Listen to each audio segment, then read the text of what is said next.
Hey guys, Life in Ohio YouTube channel. I'm going to look at trying to possibly take the Life in Ohio.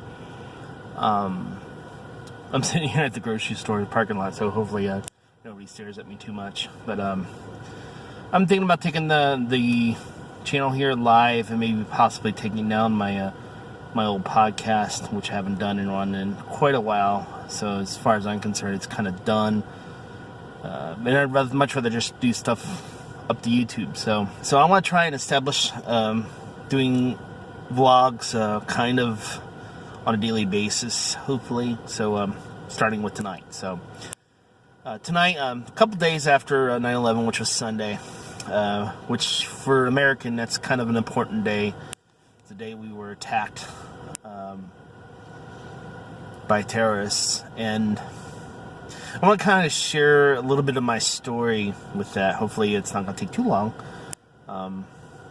But my biggest memory of that was it was a payroll day at Columbus State where I used to work. We were still on the mainframe back then. And of course we had to rush through payroll because we didn't know what was going on. There was a lot of fear and a lot of people that were scared here in the United States, mostly because we didn't know whether a plane was going to come crashing into a college or to a state building downtown. So just a heck of a day, right? And for me, it carried extra fear because my son was in early childhood education because of his disability. And his school back then was at the airport. It was real close to the airport. And I just remember going to pick him up where it was just really, really eerie. Just imagine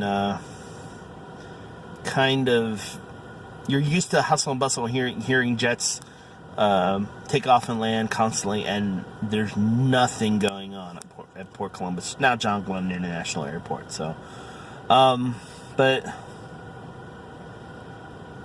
lot of fear back then, and a lot of people actually turned to God back then, and that's where I'm going with this. I'm a Christian, so I'm not going to hide that. I'm not going to make this channel completely about preaching to you. But this instance on 9/11 is probably one of the first times that I felt called by God to go to my church. At the time, we were going to Christian Community Church in Westerville, which is no longer in existence. It's the building we used to have a church at is another church now at this point. But they had merged with some other churches just because the building they had was going through a lot of it basically was infested with termites, and in order to fix things, they were I'll just say this, it was pretty bad. So, and I remember, I don't know if it was 9/11 on that night or the day after, but we had this prayer vigil. And I just remember God just kind of pushing me. It's probably the first time ever in my life that I felt God pushing me to go do something. Of course, a lot has changed in my life since then. I'm grown in my faith. And that was just one of those things that just kind of pushed me towards that. And then other things of that day, I was just, if you look up in the air pretty much any time during a day, you're bound to see at least one or two contrails. And for however long it was, I'd have to actually look and see how long the band was. But it was not, it's just unusual. So, and one day I was on the walk in that time period, and I look up, and I did see a contrail, and I'm like, what in the world? I thought there was nothing flying, but guess what? I saw Air Force One.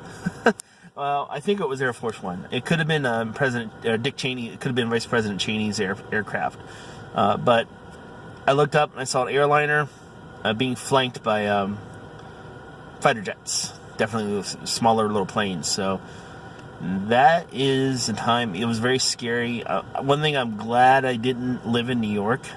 That's kind of my story about 9/11. So, if you have any questions, go ahead, comment below. I'm gonna try and do some recordings once a day, and we'll take it from there and see if it actually works. So, all right, Life and Ohio YouTube. See you guys later. God bless.